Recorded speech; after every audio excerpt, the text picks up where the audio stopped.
Hello' guys, আজি কলেজৰ পৰা ভিডিঅ'টো আৰম্ভ কৰিছোঁ। মানে আমি ডান্সৰ প্ৰেক্টিচ কৰিব আহিছোঁ আৰু এয়া হৈছে লগৰজনী। তাৰপিছতে আহিলোঁ ফিল্ডলৈ বুলি। ফিল্ডত যিহেতু ক্ৰিকেট হৈ আছিলে তাৰ অলপ চালোঁ আৰু আমাৰ ছোৱালী ক্ৰিকেট হোৱাৰ কথা আছিল কিন্তু নহ'ল।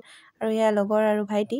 তাৰপিছত এইফালে আহিলোঁ অডিটৰিয়ামৰ পাছতে আমি আহিলোঁ এয়া ৰংগলী চাবলৈ।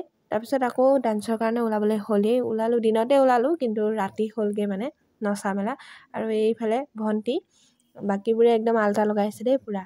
ফটোশ্বুট কৰিলে, ফটোশ্বুট কৰাৰ পিছতে আল্টা আৰু এই আকৌ নোলাইছিলে বোলে।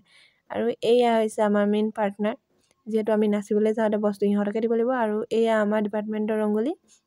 তাৰপিছতে আহিলোঁ অডিটৰিয়ামত নাচ হৈয়ে আছিলে আৰু আমাৰ ইহঁতৰ একদম গাত তৰণিয়ে নাই গান শুনি, চবে একদম নচালাইছে। তাৰপিছত এয়া আমাৰ ডান্স, অকণমান চাওক।